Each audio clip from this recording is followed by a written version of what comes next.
Unfortunately, Nazak Kapasha is unable to join us this morning, but Jen Miller, Executive Director for the League of Women Voters of Ohio, will be filling in for her.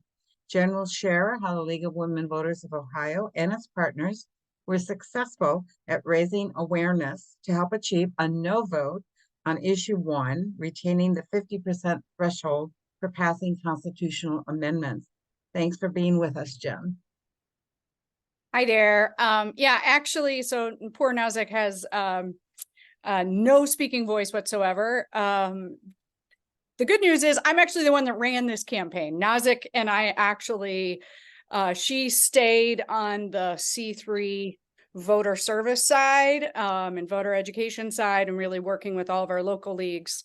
And then I actually was the one that ran this campaign. So let's talk about it. This is not the first time they've tried to make constitutional citizen-led ballot initiatives to make them harder. The last time was in the lame duck of 2018. And it was actually the unions and the league and common cause. So basically unions and fair districts were the ones that really led the effort to defeat that. And they had thought that it was going to pass within a week. And we put out a coalition letter, sign-on letter, literally the Wednesday before Thanksgiving, and the Monday after Thanksgiving, we had more than 150 signers from faith and civil rights and health and unions and good government groups. And we were able to stop it that time. It did come back with a vengeance. Constitutional amendments are some of the best ways that we secure strong policies here in Ohio, whether it's redistricting reform, which we're working on again, I mean, just so many things. We've had these the ability to have constitutional amendments since 1912. So it also includes statewide bond issues or constitutional amendments, actually, because we have a debt limit in our Ohio Constitution of $750,000, and so we were incredibly concerned that had two kind of pieces to it. One was that all constitutional amendments would have to pass by 60%, and two, which would include the bond issues, anything the legislature put on there, but two, citizen-led initiatives. The signature collection was going to get incredibly more difficult, where we had to have a valid number of signatures from all 88 counties, which effectively would mean we started calling that the one county veto, that 87 counties could want something and we just not get enough signatures in one, and that could block the entire state. And then finally, it would have blocked the cure period. So if you come short for your signatures, usually because people move or pass away, right? Like those signatures grow stale, that we would not have been able to fix that. So first we fought this through the legislature, and that campaign was a very well-run, very quickly put together campaign. They expected to be able to, again, in last year, to pass it just in a few months. We were able to push back on that. And again, that was because of this broad coalition that we had that even included kind of more conservative unions like the FOP or the teachers. Our teachers are probably about 50% Republican. The FOP is probably about 65% Republican in Ohio. So include, and all the building trades, which give heavily to both sides. And so we were able to push back. They came back earlier than they usually do at the legislature in January, thinking that they would get it on the ballot for the primary. We were able to run out the clock there. And then on the last day, they were able to push it through. Possible day, they pushed it through to create an August special election after they had just banned most August special elections through a very bad voter ID law. They passed it on the very last day that they could to call for an August special election. It was about 3 months to both stand up a no campaign and do all the voter service education work, which is where Nazak really spent her time. We knew that a lot of folks would not know that there was an election. We had brand new ID laws that were incredibly strict, some of the strictest in the country. And we knew our boards of elections were going to struggle with getting poll workers and all that. So Nazak worked on that piece. I worked on the No campaign. One of the main things we did that I think was particularly cool was we decided, so Ohio has probably 5 media markets, major media markets, 5 to 6, but then there's also all these other little media markets. And so we decided to go to every little media outlet we could. And we were able to get basically league members and union members in all these little towns, these towns that the Yes campaign took for granted because they just thought if the Republican Party or conservatives told them to vote yes, that they would do it. But so they didn't talk to any of this media. And we went to literally, I think I hit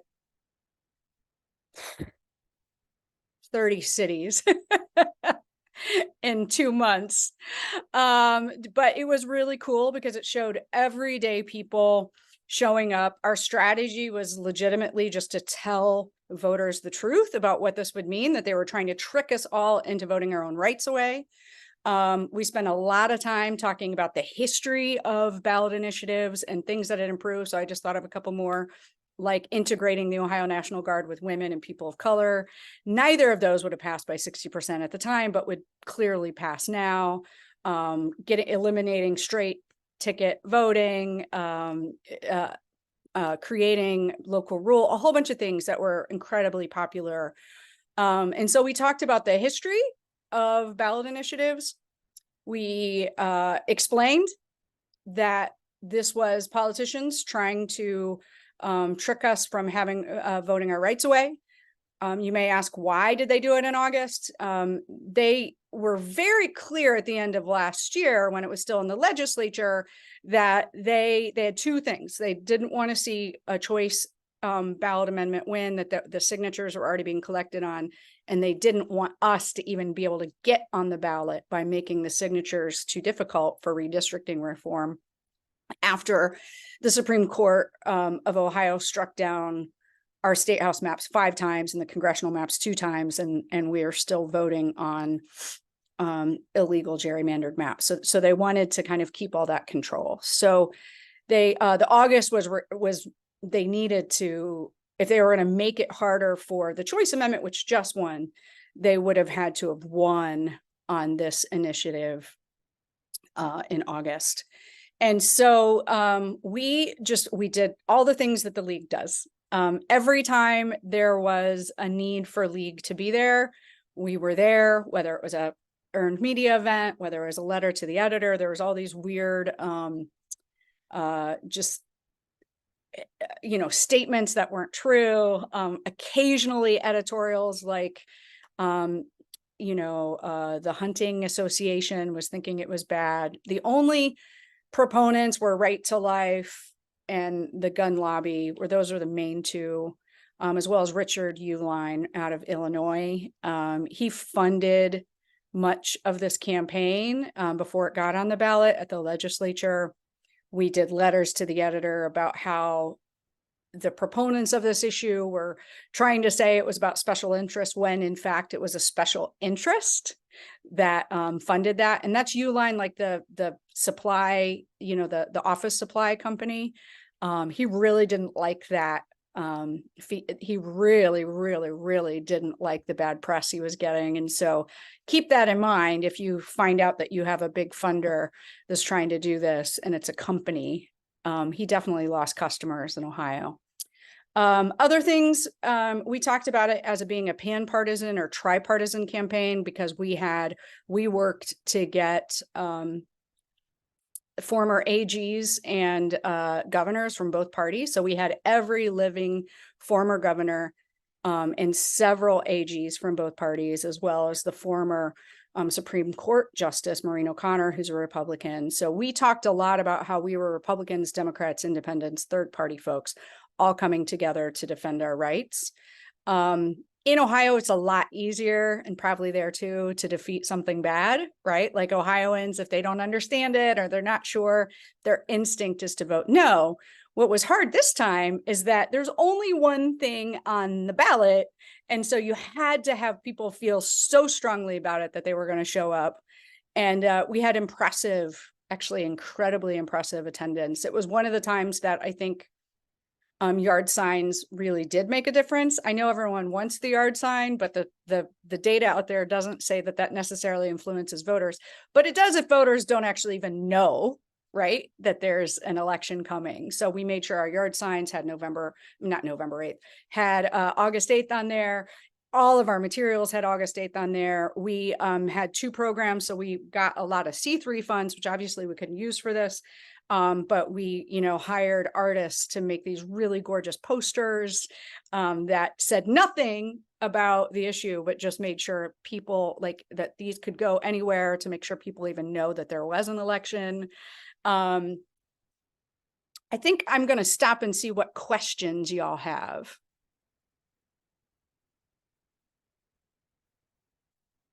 I had a question for you, Jen. This is Dorothy Skye. Yeah. How did you engage young voters? And Well, you talked about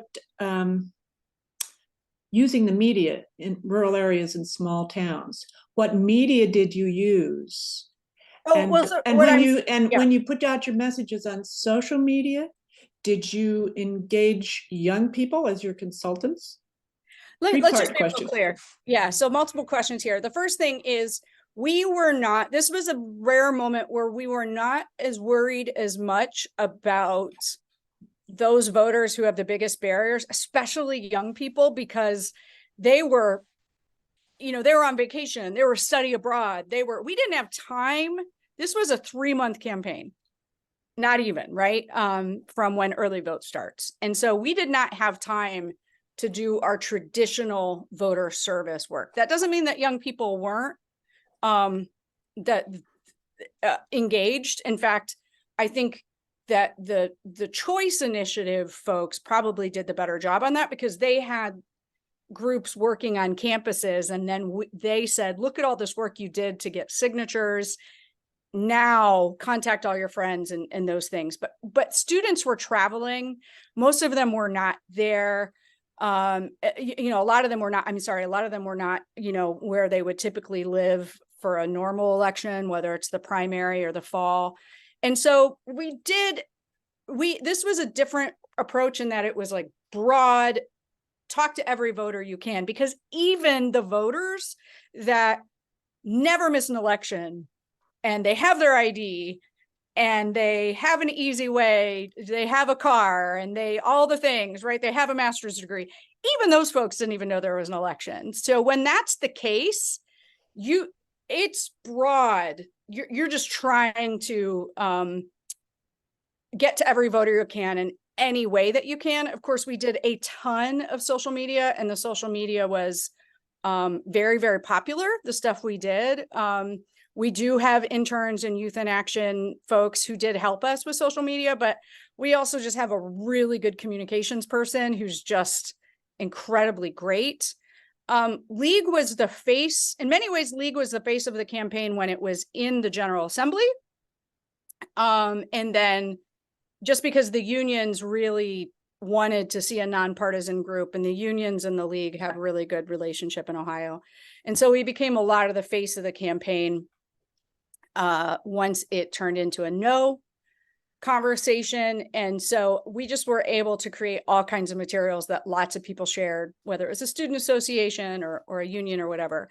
Now about the media. So one thing is that the media knew this was terrible. They thought this was just utterly terrible. And mostly they were standing with us. And that we tend to get that. We tend to be lucky here in Ohio that the media generally really respects the League and really thinks of us as being almost like them, and that we also have to be beyond reproach and don't vote in primary, I don't vote in primaries and all those kinds of things. And so it's pretty easy to get the editorial boards to join us on that. But the other things we did was we brought TV cameras to come canvass with us.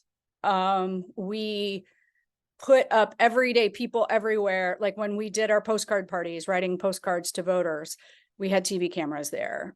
Anytime we could, anything that seemed like just everyday people fighting this, we would have TV cameras. But what the other thing I'm talking about though, is that we would go to little towns that maybe has a newspaper, doesn't even have a TV camera, but I would drive there and we would do a little press conference that would be a faith leader, 1 or 2 union leaders, and myself. They would all be local. I was statewide. If I couldn't do those, Common Cause Ohio would do those. And they would basically say that they invited me in to have a community conversation, but these were just press hits because the other side was completely ignoring. You know, we did the TV stations actually on the other side of the river in West Virginia to get to the little towns that's where they, you know, and no, the other side wasn't even trying to go to these little towns, let alone cross the river to have a meeting with like in studio. And so we just literally, I just got on the road and we did usually a couple a day, close to each other. And we would ask the league to show up. We would ask unions to show up. We'd ask other people to show up, but it was mostly retired league members and retired union folks, because it was obviously these are during the day, press conferences during the week, because that's when the media is going to come. And that worked so well because the pictures showed the community members, everyday people, not slick ads, not fear mongering, not fancy talking points. We worked very hard to always have a diverse group, racially, religiously, but really think about who the right messengers were. So when we were on the Ohio River, yeah, it was retired miners with black lung, right? When we were near where all of the state patrol people get trained, it was a member of the FOP, you know, so like we just really worked to think about who the right messengers were. And then we just told the truth and the media basically just reported exactly what we said. They didn't even push back because, and we did not, this was not a kind of thing where we put it up on social media. Hey, we're going to be places. No, we called our people and asked them to come so that the yes side would not even know that we were rolling into a little town. And then we could just own the entire story and happily did. I hope that helps. I would say so. A daunting and successful campaign. And in rapid fire, you gave us ideas, but also conveyed what it takes to make such a campaign successful. And I'll just reflect one of the comments in the chat, Jen, that one of the attendees said that it would be nice if you moved to Wisconsin, but I bet you're not going to do that. So would you put your contact information in the chat if you're willing, so that we have the opportunity to follow up with you to glean more of the strategic details? Deborah knows well that I'm going to be really bad at following up with you. I'm just going to be real clear. Okay. So that's why Nazik was going to do it, because she's just a little bit better than I am. But I mean, right now we're in the middle of trying to do our redistricting, but you can contact the Ohio League and we can help you with things, or Deborah can get all kinds of stuff from us. But I'm going to give you just the general information line, because if you email me, I'll think about it and then something will come up and then I won't It is so nice to be able to take advantage of the alliance of local and state leagues. And thank you so much for your honesty, Jen. I appreciate that. Well, I don't want to disappoint people, but I'll say this, like, I mean, what I would say that we are very good at the Ohio League is we're scrappers and we're really good at rapid response. And we're really good at using our brand and our history in the state of of gaining trust of Ohio voters. And I think that there's a few things that changed when I came into the Ohio League. And one was this kind of concept of asset-based response. And by that, I mean, like, what do we have right now that we can put to play and be entrepreneurial? And is that even needed? Right. And so at the beginning, it was using our brand. Polling on democracy issues consistently show that League is one of the most trusted messengers in the state, probably other than like professors from Ohio State. And so in the beginning, it was our brand. It was the fact that we could walk into the State House and say, you're right. We think the Constitution is really sacred. And there are times that we don't take positions on things because we like the policy, but we don't think it should be in the Constitution. But this is still bad, right? We also had been part of these conversations. I mean, there was talk about making this more difficult in the 80s, and we were part of it. The 90s, you know, we have all this kind of data to show the ways that we are truly not in the pocket of any particular party. All of that stuff kind of helped. So at the beginning, it was the brand, and then it turned into, oh, the fight is in the rural areas. Okay. I'm a proud daughter of rural Ohio. I know rural Ohio. You know, I know how to speak that. And so if that's where it is, then let's go. And it was a lot of fun. We just continued to own. We never ceded the argument of freedom. We never ceded the argument of Ohio values. Like, you know what an Ohio value is?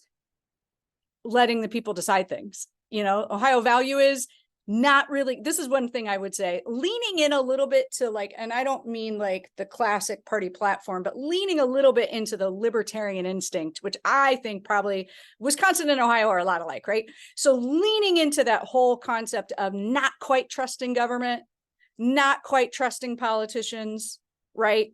And putting up everyday people that are like legitimately, people can tell when you're lying to them or not, right? And just really leaning into the fact that this has been a part of our history in Ohio since 1912. Longer than women have had the right to vote in all races in Ohio, have we had ballot initiatives, you know, and just leaning into that really, really worked. And we also left everything on the mat. I spent every C4 dollar I had because we had to, you know. And I don't regret it. And now we're fundraising again because now we're collecting signatures, and that's C4 too. What is your rationale for not participating in primary elections as an LWV member?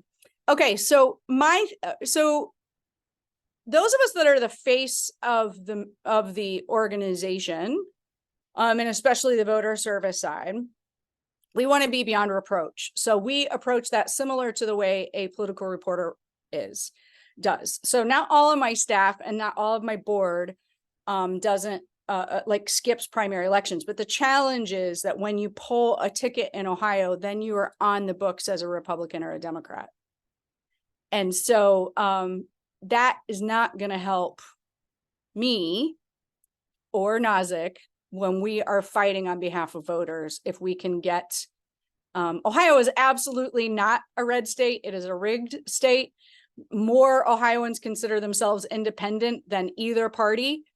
And it doesn't help when you're talking to the voters or lawmakers or the Secretary of State if you are seen as a member of one party or the other. So I don't give any campaign contributions. I don't vote in primaries because it would put an RRD behind my name.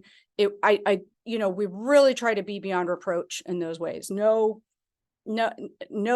banners in my yard that have anything to do with political candidates, all of that stuff, because we understand that, you know, our mission is mighty. Our brand is the thing that is most valuable to us. And so we must protect it. I think it's about time for me to go. Is there any other question that you have? I would just say, look, Deborah, if you really are getting going, we did borrow some stuff from Kansas. And then we made it our own. I will tell you that Kansas, a lot of their stuff looked a little janky. Gonna be real honest. Like their flyers and stuff looked a little janky, did not look slick, but that's actually really, really smart, right? Because it was like, oh, you have all these deep pockets trying to trick you into taking your money away. And then you got all these little groups that are just like designing their own stuff. Like some of it didn't even look like it was in Canva. It looked like it was like, I don't even know how it was designed. Word, maybe, you know, but the point being that ultimately, you know, we just looks like the everyday people of Ohio standing up for everyday people of Ohio. And I think if we can do that in any campaign, we're better off.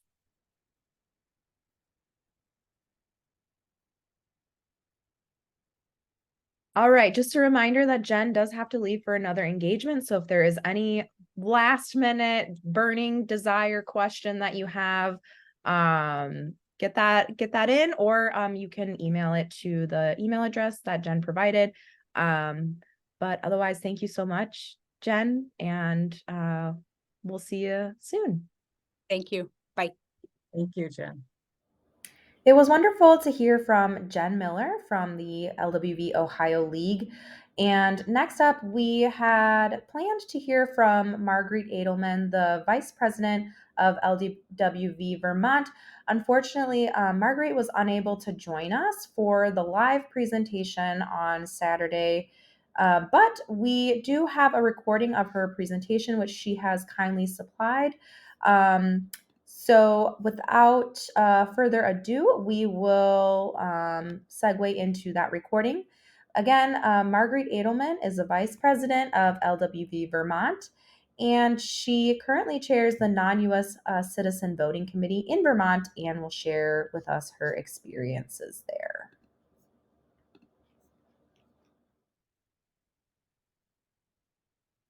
I want to thank the League of Women Voters of Wisconsin for inviting me to talk about non-U.S. citizen voting in the United States. I also want to profusely apologize for missing your convention where I was supposed to give this presentation. Anyways, I decided to go ahead and record it and make it available, and welcome you to contact me if you have any questions. So I'm going to go ahead and share my screen.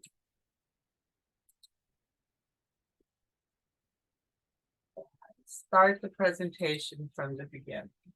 My name is Marguerite Edelman, and I serve as the Vice President for the League of Women Voters of Vermont, and also have been the chair of the Non-U.S. Citizen Voting Committee that we have been holding for the past 2 years. One of the reasons I was so interested in this topic is that I live in a refugee resettlement community. And I'll talk a little bit about that more later and how it applies to this particular topic.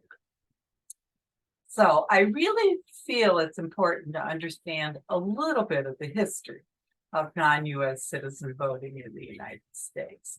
It's not like this is a new thing, folks. When America was first settled and voting rights were initially limited to white male property owners, race, class, gender, not citizenship, was what really mattered in voting and in holding any offices. At that time in history, over 40 states or territories had some form of non-U.S. citizen voting in elections. So we've evolved and changed over time, and that's to be expected in a democracy.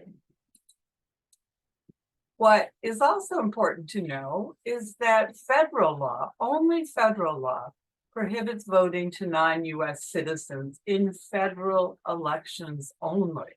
So once again, you know, the idea of states and municipalities having autonomy was very important historically, and continues to be important. We see that in rulings on all sorts of pieces of legislation.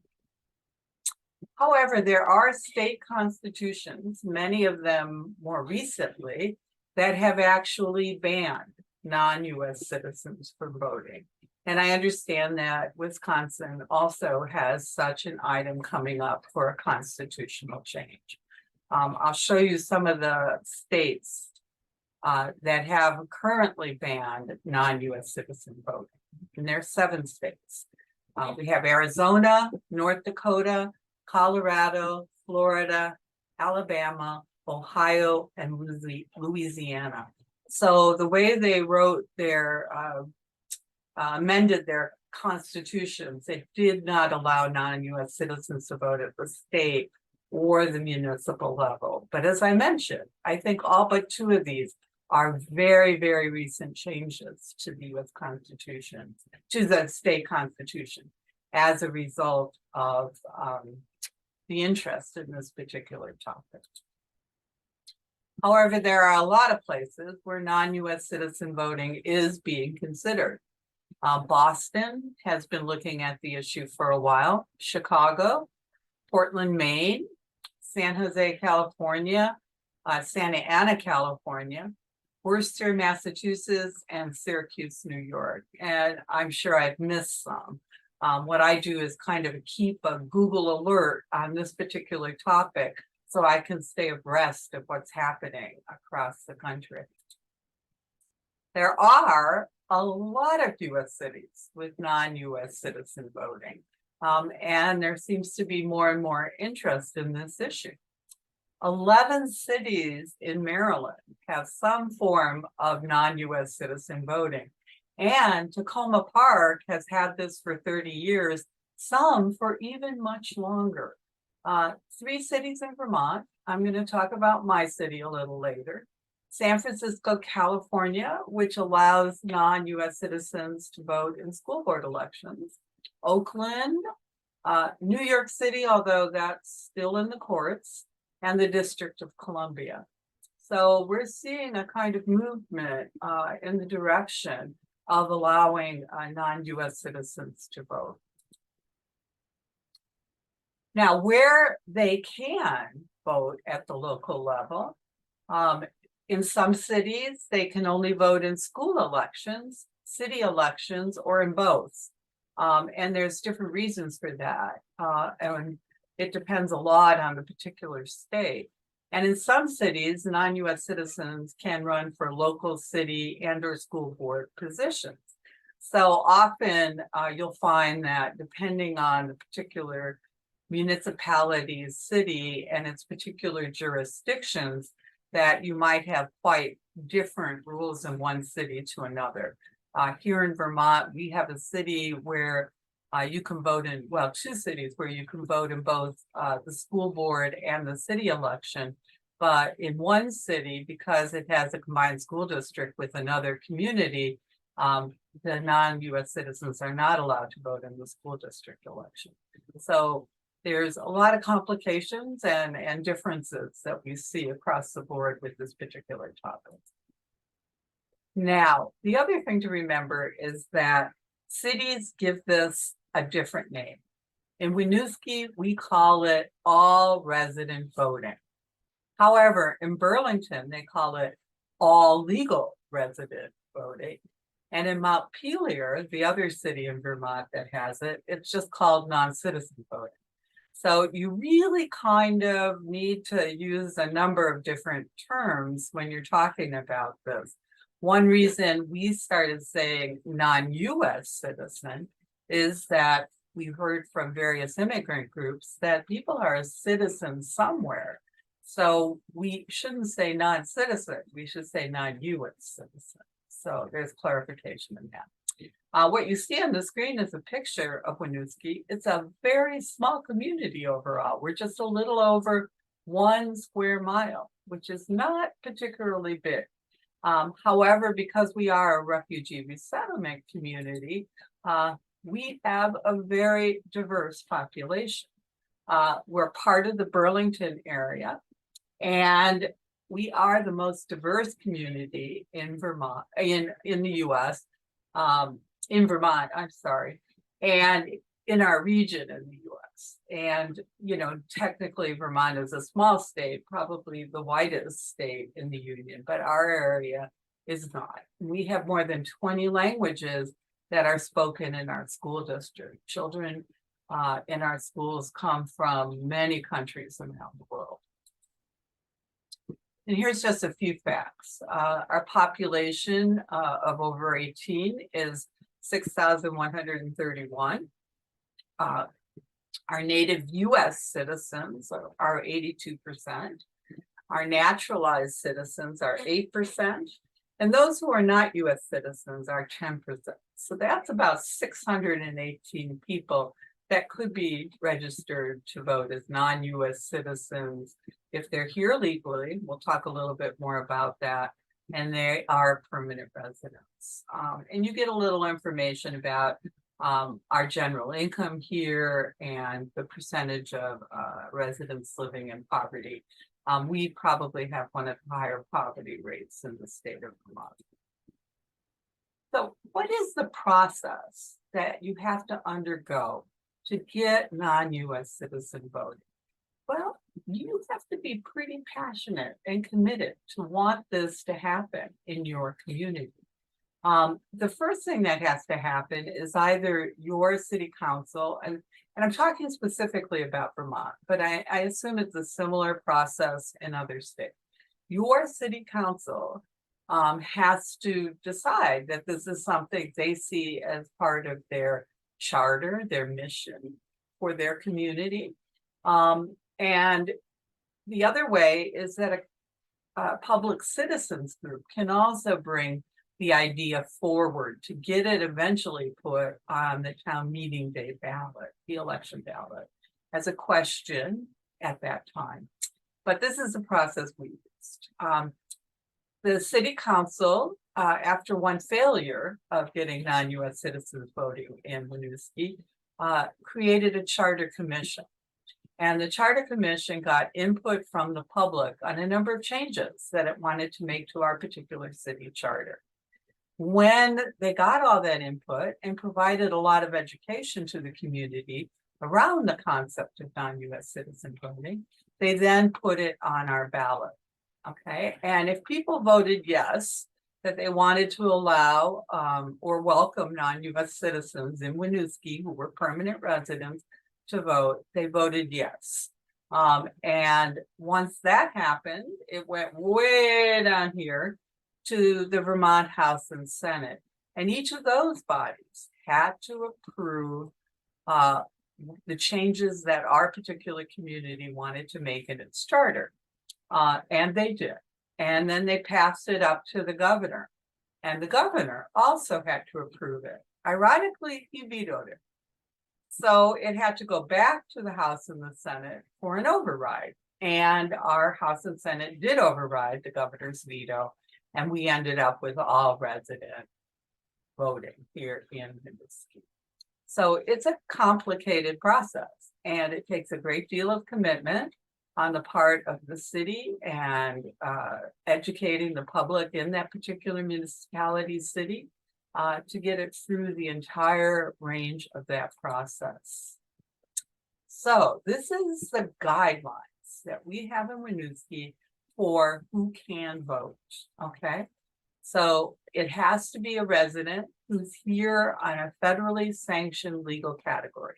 That could be a green card, a visa, a permanent visa, etc. And they have to be 18 years old, just like a regular voter, or older by election day.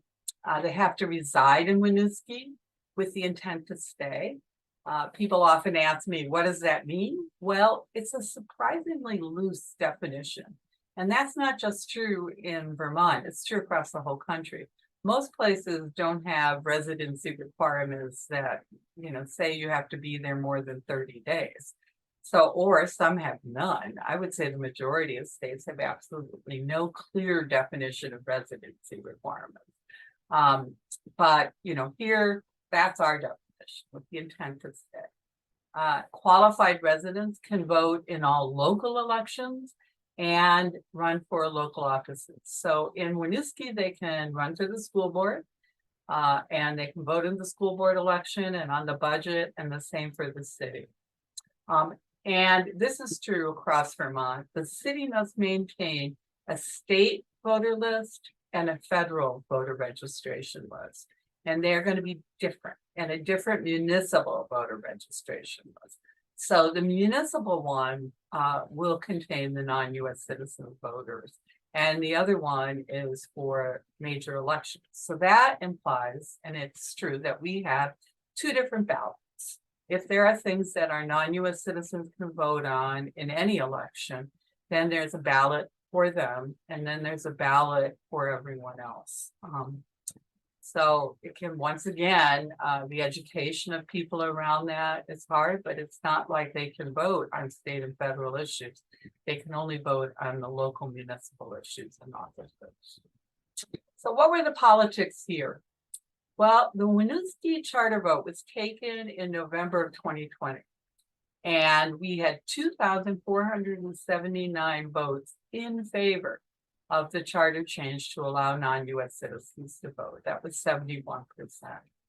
And the charter change was approved by the House, as I said. The governor vetoed it, saying it was unfair to have different voting rules in different communities. And then the House and the Senate overrode the veto. And right after that, a number of lawsuits were filed against all of these cities. And they were eventually dismissed, and the changes were found constitutional by the Vermont Supreme Court. So at this point, the challenges have stopped, and it's institutionalized here in Vermont. We expect these three communities, the latest one being Burlington, Vermont, to continue with non-US citizen voting. So one of the biggest challenges is educating non-US citizen voters. Every community can choose how much or how little it wants to do in this area.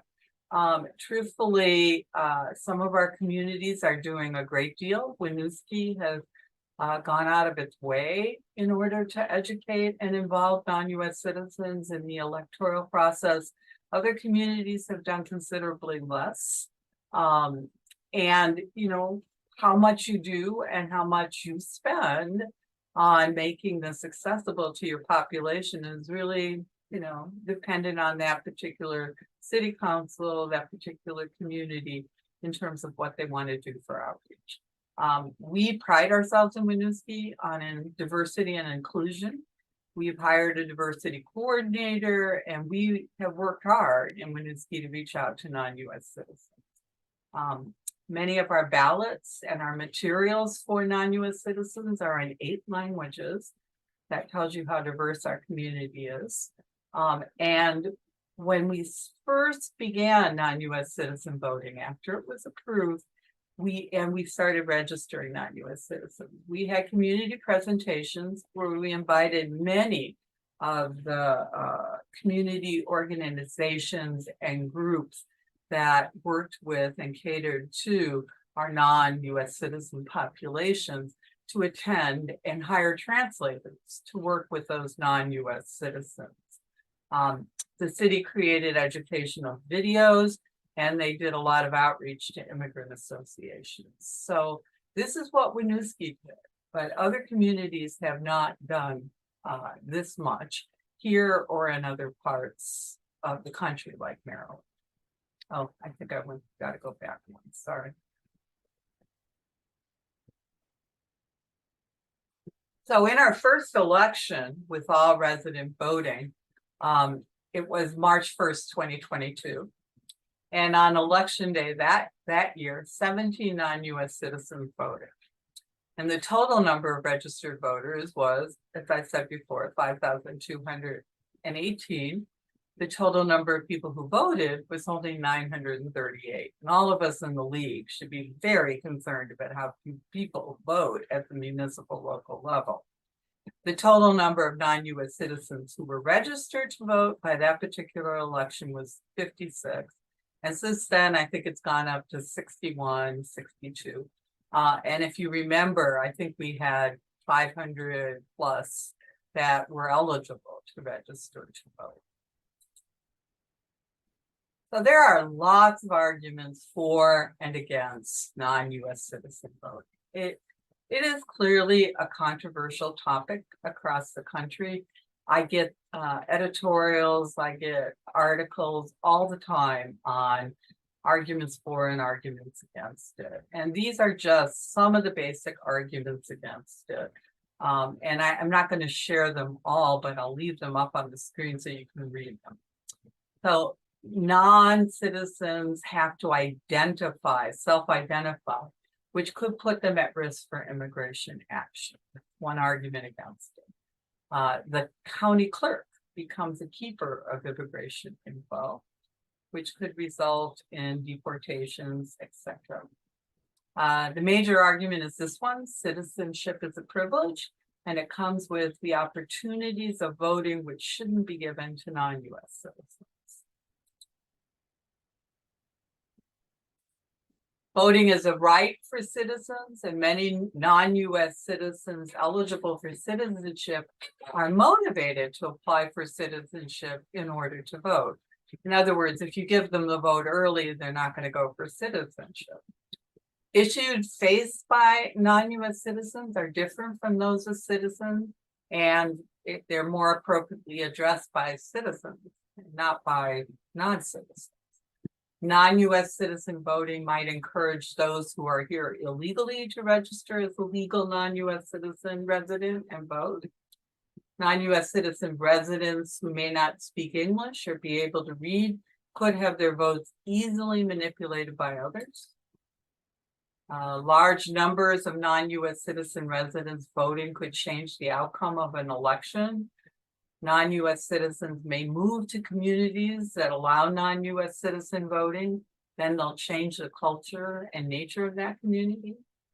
And procedures for non-US citizen voting cost the community money, including lawsuits, translations, interpreters, processing, separate voter registration forms, reconfiguring web pages, and more.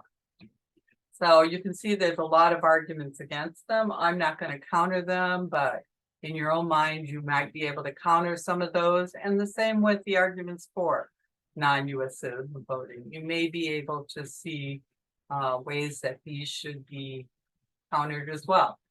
So here are the arguments for it. Non-US citizens own property, pay taxes, contribute to our local economy, and should have a voice in local government. Here in Winooski, a large number of businesses in our community are owned by non-US citizens. We have ethnic restaurants, we have ethnic grocery stores, we have a lot of other businesses that are owned by non-US citizens and really contribute to the livelihood of Winooski. Non-US citizens are affected by policies and actions of municipal and county government, the same as citizens. In fact, many people will argue that it's at the local level that you have the ability to make the most changes, and that it's local changes that affect your life the most. And so if you have children in school, the next argument, and you're affected by the policies of the school district, you should have a voice there. The citizenship process is costly, takes many years, and has an application, sorry about this, that is cumbersome and difficult. So our local economies depend on immigrant and refugee labor. Non-US citizen participation benefits everyone in the community. Non-US citizen voting was really common at the local, state, and even federal level, historically.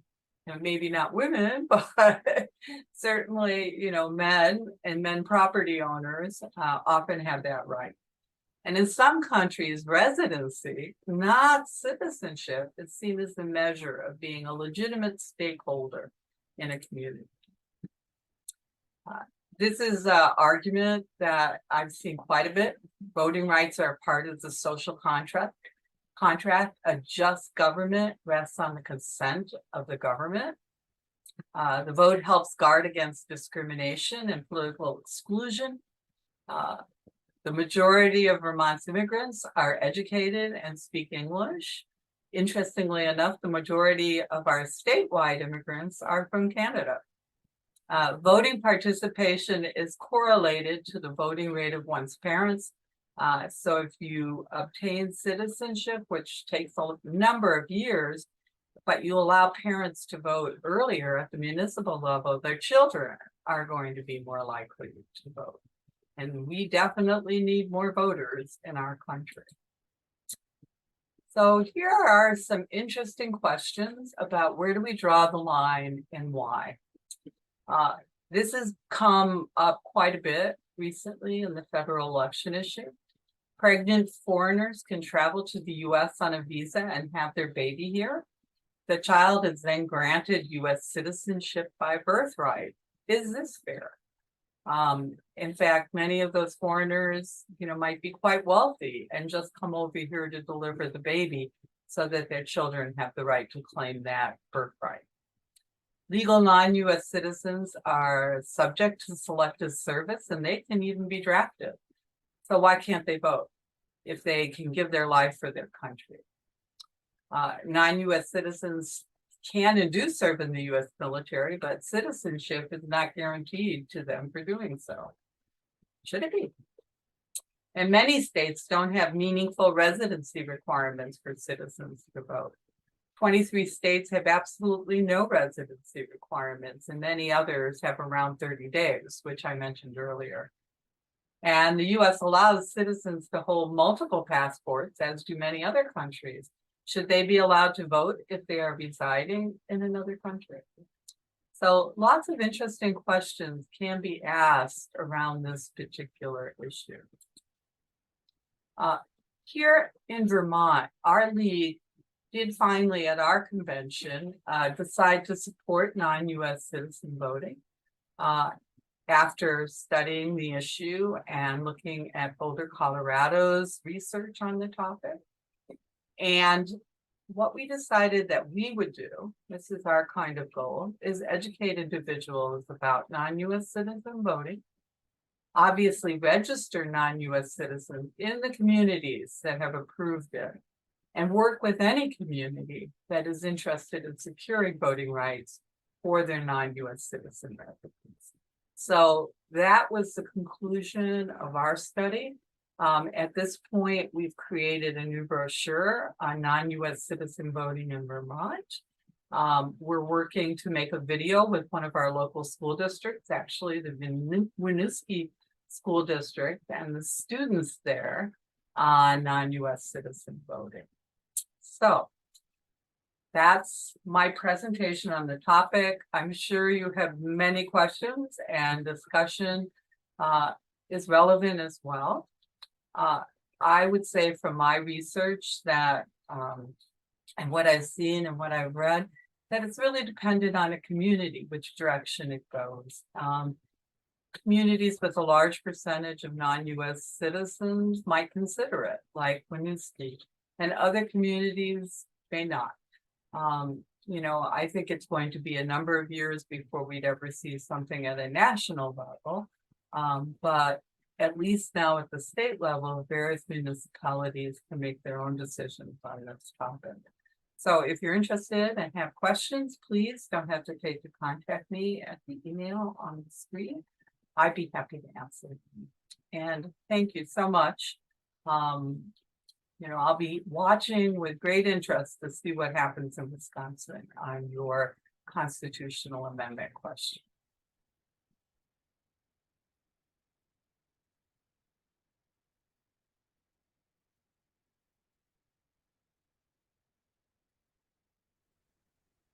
So if you guys have any questions for TR or Joan or Michael, that is where we are at in the presentation, and Molly has agreed to read those questions that have come up in the chat over the duration of the presentation. But if you have your own question from the audience, please feel free to raise your hand, and Dorothy Sky will facilitate any questions directly from you guys.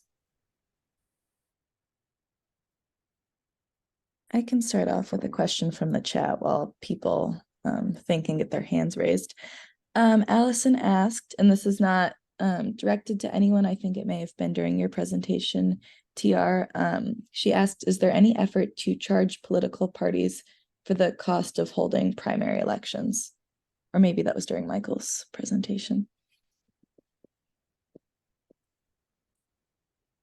I have certainly not heard of any, and obviously that would require a state law. So I doubt that the policymakers are going to want to put their parties on the hook for the cost of running an election. The closest thing I can think of is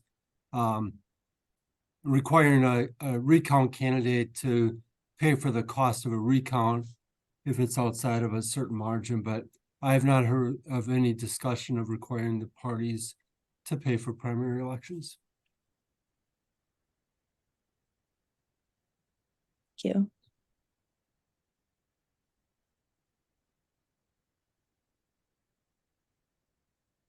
I can ask another question from the chat. And again, feel free to put more questions in the chat or use the hand raise function. Michael, I believe this was also directed to you, but if anyone else wants to jump in. Another question from Allison: would a church providing a polling place free of charge be allowed? Would such a prohibition be violative of the First Amendment rights of the entities providing the funding?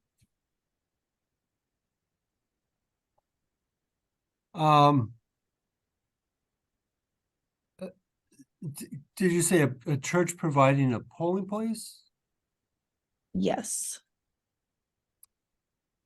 You know, if you read the amendment, it looks to me like they're concerned about actually a transfer of funds. And you know, as these are constitutional amendments, there might be issues that come up that aren't really clear in the language, but I don't see people filing a challenge to a municipality accepting the free use of a building for a polling place. I don't really see it as much as a First Amendment issue, because you know, there isn't a right to use any building for a polling place.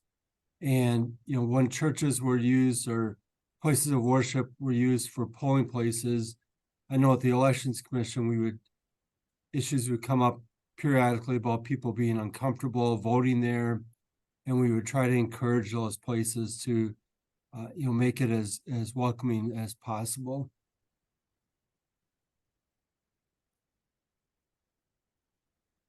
Thanks, Michael. I see a question that just popped up in the chat that I can't resist. And this would be for TR, I think. Are there desired alternatives to constitutional amendments? And can there be legislation that requires ballot measures wording to be approved by both parties? That's a good question, and one that, as most lawyers would probably say, it depends. I think that second part might be problematic. What you would probably see in an instance where something like that could get approved would be a percentage of the total legislature. There's definitely those types of statutes and laws that already exist where for something to become this, a certain percentage of the body must agree to it, but I do not know if you could specify any number from particular parties. If for no other reason, then the party makeup could change. There could be any number of things, and I will admit one of the challenges with partisan gerrymandering in that fight has always been that party affiliation is a nebulous thing. So it is difficult to see that one. As far as constitutional amendments, I think that might have been more kind of directed to the Ohio, but I will say, just as a point of personal preference, I am a big fan of constitutional amendments and a certain amount of direct democracy.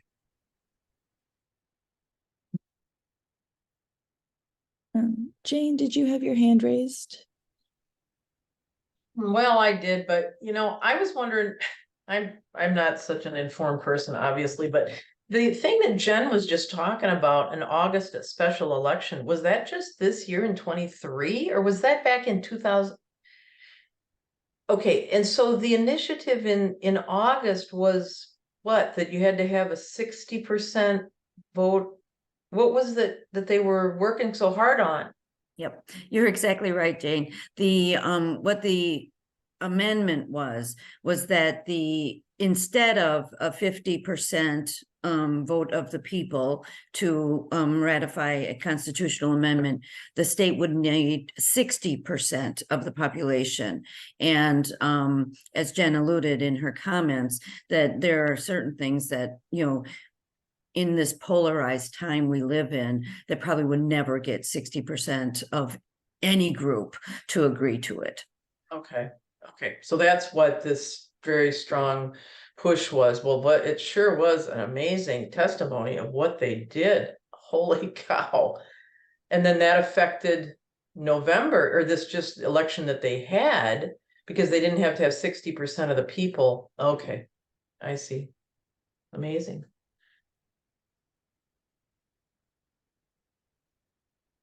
Along the direct democracy lines, and this is probably for T.R. Edwards again, direct democracy options in Wisconsin have been diminished, most recently by disallowing resolutions by local government elected boards. Do you see any hope at possible ways and means for restoring elements of direct democracy in Wisconsin?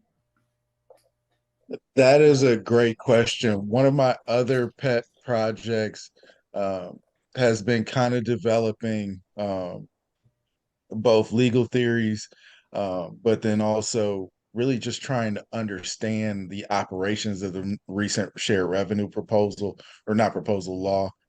Now, basically how that has restricted local governments from their ability to function. So as opposed to an explicit separation of powers between various branches of state government, there is a home rule amendment that exists within our Constitution that, in my opinion, the way in particular with the two large cities and how they directly attack, how that particular piece of Act 12 particularly, in my opinion, discriminated against those cities.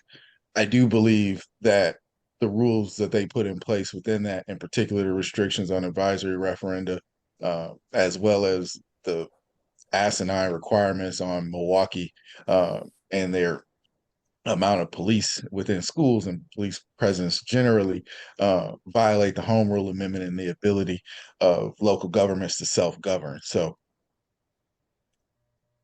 I believe there's an argument there. The question with that always becomes who has standing and who is willing to stand up. So is it a local government?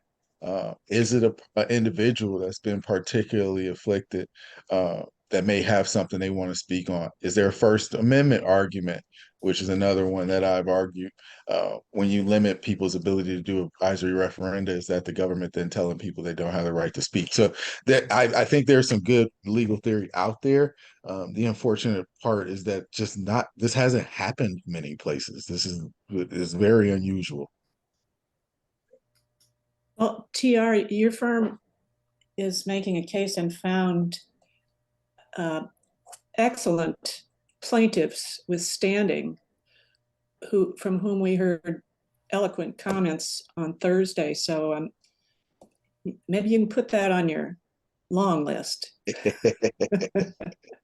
It's definitely a hanging thread. It's definitely a hanging thread. We got a couple out there we got to pull.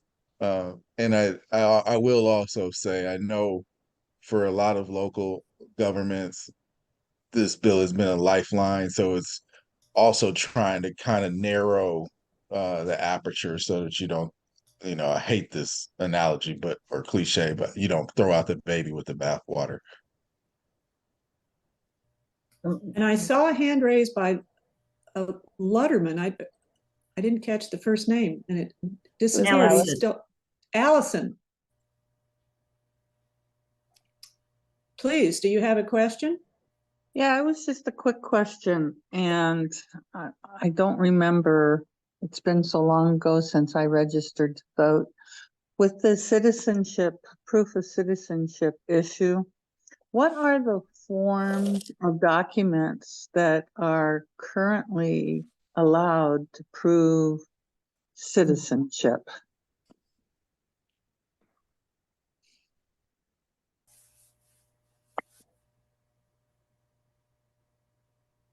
A birth certificate would be one for sure. And then, of course, subsequently a passport that you've already shown your birth certificate. And then there may be other ways, but papers of naturalization or something like that. But there are few real proofs of citizenship that are readily available. Don Zimmerman, you're next. Hi, I did put it in the chat, but I just wanted to make sure I got an answer because it's important to me as a disabled person.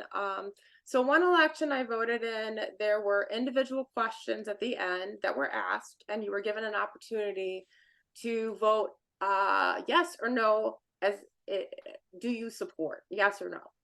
And the wording of some of these questions was very convoluted. And I remember, like, I was in grad school, I was a grad student and I graduated, and my husband also, you know, graduated. He's a scientist. You don't need degrees to be smart, but I'm just saying, like, we both had to read these questions like 3 different times to figure out what the hell they were saying before we could actually answer yes or no.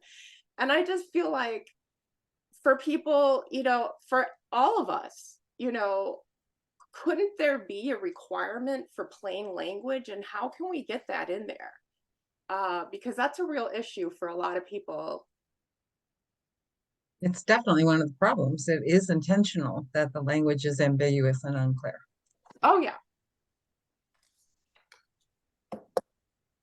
Is there a way legally to require that? Is that something? I don't know. I'm just wondering how to get that. The best answer to that is get rid of the gerrymandered legislature that continues. Oh, hell yeah. Yeah. I do have a question for TR. TR, can you explain the amendment for not allowing non-US citizens to vote in local elections? We were going to have a speaker on that and she wasn't able to show up. So I wondered if you could elaborate more on that. I will say that I will have to do more digging before I can confidently speak on it. I do know a bit that at least in our what is currently happening in what is currently allowed is that in local elections, currently, if a municipality or county so chooses, in local elections, they can allow non-citizens to vote. That does not mean that that individual can vote in presidential elections or, you know, anything that's going to impact or affect, you know, the Stop the Steal movement, which is frankly militating and motivating these changes. There is also very little evidence that any county has looked into actually doing this or opening that. Now, I will say in some of our ideal or model democracy work, I have tried to expand I have tried to look at ways to expand the franchise to people that are paying taxes here and doing hard work.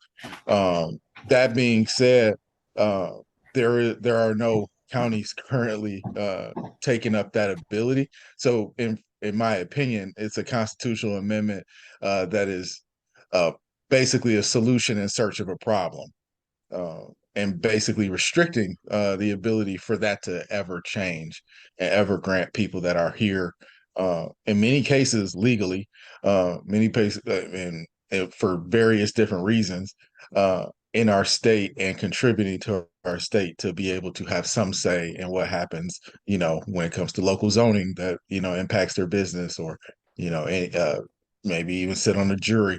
Like you remove people's ability to fully participate and become part of the American idea when you seek out ways to disenfranchise them before they even have the franchise to begin with. It's very unfortunate. Yes, and the change in that amendment is just basically changing one word, changing the word every citizen to only.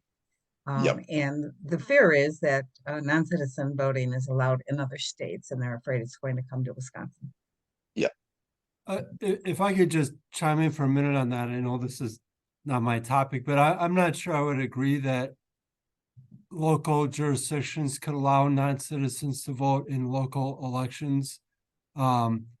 We've had people, request that Madison allow residents who are not 18 to vote, and our opinion has been that that's not allowed under the statute. I think we would probably take a similar position regarding non-citizens under current law. At the very least, I know if I'm guessing if we were allowed that, there would likely be a lawsuit, and we would probably want to first have the Elections Commission opinion on it. And I'm fairly confident they would probably say that non-citizens are not allowed to vote in local elections under current law. I hate to disagree with TR, but that would be my take on it. You got to do it, Mike. No problem.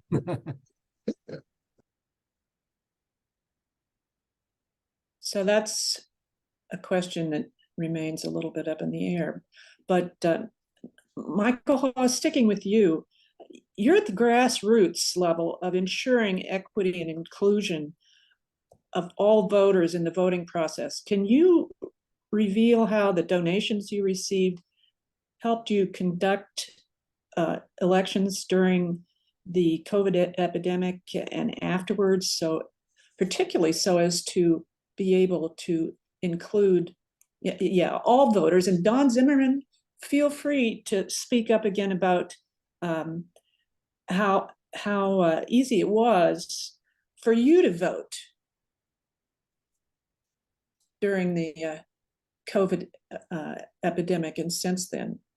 What's the polling place experience for you? But Michael Hawes, could you speak first? Sure. Well, I did try to summarize how our city spent the funds for all kinds of things to administer the election during COVID. As far as sort of the equity angle, I know that our city clerk's office, some of you know Mary Beth Witzel-Bale, her staff has a regular meeting with a group of individuals from the community to focus on equity and inclusion in election administration. And they meet periodically to review how it went at the last election, what improvements can be made, what the communication is like, making sure there's language access. And not all municipalities or jurisdictions do that, or maybe don't feel like they have the bandwidth or capability or staff to do it, but it is a high priority in the city of Madison. So I've sat in a couple of those meetings. It's been a while, so I can't recall, specifically that, any changes or steps that I could outline, but I know it is an ongoing effort in the city of Madison. Thank you. And regarding your amongst your questions to ponder, there's one that I'm hooked on, and maybe TR can answer this. Would that amendment prohibit businesses or individuals from even donating food to election workers or polling place locations? Is that for real?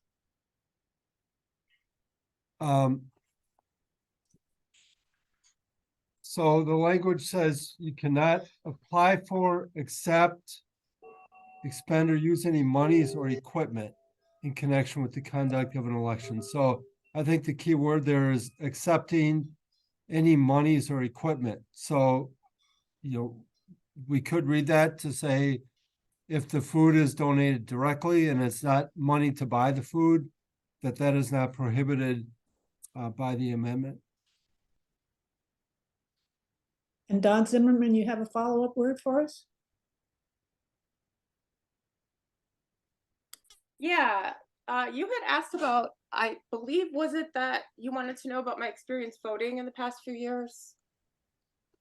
Was that what you had asked me about? Exactly, about how easy it was for you to access the polling place or by whatever means carry out your vote. Yeah, one thing I will say is that physically, like I'm not able to drive due to my disabilities. like legally I could, but I'm a really bad driver. So I choose not to because we have enough people on the road that are, I'm not going to use the language, but yeah. So I'm not going to be one of those people. So anyway, I would go with my husband, or we would vote, you know, online. I mean, with a ballot, we would request a ballot and vote. Not this November, but the November before, when Janet was running for Supreme Court, and you know, that big, I believe that was, yeah. I remember going to vote, and the thing that I found hard with my disabilities is that the fact that I can't have someone with me when I'm doing the vote, like someone neutral, like a poll worker, to just check it over. Like, I have multiple disabilities. Brain fog is something I deal with, and I have ADHD and I'm autistic. Okay. So I'm very like, I mean, I could check over those little numbers that you have to like, oh my gosh. And then I'm like looking at it 5 times and I'm still not convinced that I'm seeing, you know, like dots in my head basically when I close my eyes. And I felt really uncomfortable with that process because I was like, oh my God, please don't let me vote for the wrong thing, you know? And I don't think I'm the only person that deals with that by any means. And the other thing was I was super uncomfortable with putting my ballot in the machine. And when I first asked for help with that, because I had filled it all out on my own, it took me a long time, but I finally got it done, but it was very anxiety producing, you know? And the poll worker was like, oh, you just put it in. And I'm just kind of like, well, clearly that's a problem, you know?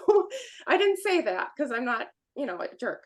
But I said, you know, I really feel uncomfortable putting this in, you know, because I had to spend like over 5 minutes doing this ballot. I was not going to get this screwed up. You know, I did not want to have to do it again. And so the lady did, you know, she didn't really understand, but, you know, she was nice and she accepted it and she put it in the machine.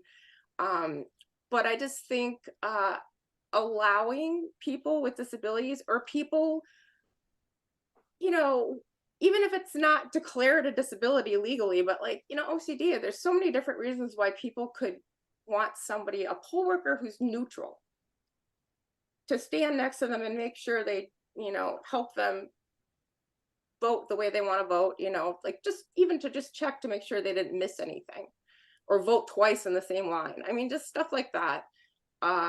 Simple stuff that, you know, people take for granted. That's easy for most people, but for some of us, it can, and it produces a lot of anxiety around voting. I get very anxious every time I have to go vote. So anyway, Elena sorry. Zimmer, do you have something pertinent and helpful to say about that? You want to verbalize what you put in the chat? Yeah, I can really quick. I always recommend that all voters, no matter if you have a disability or not, that they use the accessible voting equipment. Here in Madison, we have a really awesome one called the Express Vote Machine. It's a digital ballot marking device where you make your selections on an electronic screen, and it's virtually impossible to make a mistake. It only allows you to pick one candidate, your yes or no. You can't overvote, you can't skip you know, a race unless you like explicitly say, I don't want to vote in this election. And then it prints out a summary card that you can once again confirm that you've made the selections that you want to. And then again, it goes into the tabulator. So it's just such a better way to confirm your selections and make sure that you're not doing something wrong, because it's virtually impossible on that machine. So I always recommend that to voters because it's such a great. Thank you so much. I wish there was more publicizing of that as an option, because that's yeah, that's awesome. Michael Haas, did you have a follow-up comment? Well, there's a couple of comments in the chat. Under state law, there is an elector can have assistance in marking the ballot. You just need to let the poll worker know, and then you can have somebody go into the booth or into the spot where you're marking the ballot and assist with marking the ballot. It just cannot be an employer or a union representative. And what if you're Dawn and you're in the polling place and the poll worker says, no, you can't do that. You can't have anybody helping you. Then they should talk to the chief inspector. And if that doesn't work, they should call the Wisconsin Elections Commission. I would hope any municipal attorney would also know that that's a right and would instruct the poll worker accordingly. And with luck, there might be an observer there who could alert, the election protection folks, and, somebody could deal with that, education issue. Maybe an observer from the local League of Women Voters. Maybe that's a reason to make sure you become a poll observer. I'm thinking about that because I mean I like the fact that I love the fact that there are laws, but there definitely needs to be more training and to remind people of disabled folks and what our rights are, because I honestly think they had good intentions of just not wanting to interfere, and I totally get that and I respect that, but what I really needed was help, and and I'm pretty good at advocating for myself most of the time.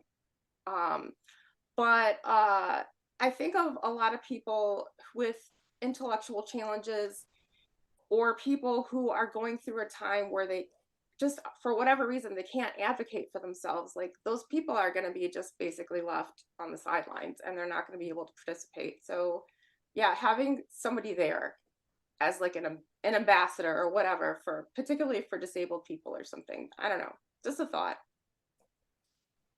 Well, thanks for Go for it, Dawn. Go for it. those thoughts, Dorothy. We are going to wrap at this point. If anyone has further questions, please send them to anyone at the staff, or put them in the chat and I can get them to the right person. But I am going to share my screen again so that you guys can see that there is a feedback survey, and Dorothy will close us out. So. And I want to say many thanks to our speakers today. You were articulate and informative. Thanks to our State League staff for all the behind the scenes work you put in to make this issues briefing valuable to everyone who participated. As Brandy alluded to, today's